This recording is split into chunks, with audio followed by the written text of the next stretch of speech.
पंढरपुरात चंद्रभागेला पूर आलाय। चंद्रभागेच्या पात्रातील सर्व मंदिरे पाण्याखाली गेली आहेत। नदीकाठच्या अनेक घरात पाणी शिरलंय। नदीच्या पैल तीरावरील प्रभुपाद घाटही पाण्याखाली गेल्याचं पाहायला मिळतं।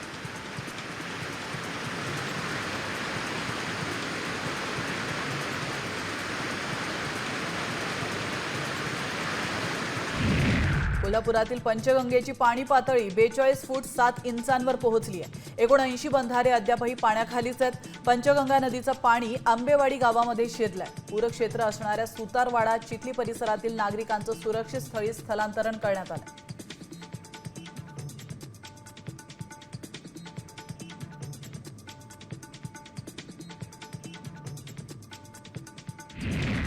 सांगलीच्या कृष्णा नदीने इशारा पातळी ओलांडल्याचं दिसतंय। त्यामुळे पाणी नदीपात्राच्या बाहेर पडलंय। अनेक सखल भागात पाणी साचलंय आणि याच कृष्णा नदीचं विहंगम दृश्य ड्रोनद्वारे टिपण्यात आलं।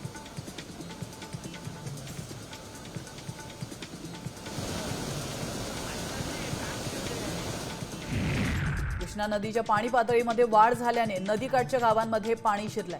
अशा पूर परिस्थितीमध्ये सांगलीचे शिरगावात शेतकरी दुग्ध व्यवसाय सुरू ठेवण्यासाठी संघर्ष करतात। दूध डेअरीपर्यंत जाण्याचा मार्ग पाण्याखाली गेलाय। त्यामुळे शेतकऱ्यांना पुराच्या पाण्यातून दुधाचे कॅन वाहून न्यावे लागतात।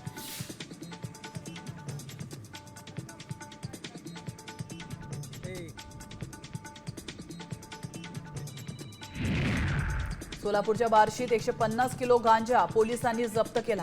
या कारवाईत आयशर टेम्पो आणि स्विफ्ट डिझायर कार देखील जप्त करण्यात आली आणि एका आरोपीला देखील पोलिसांनी अटक केली।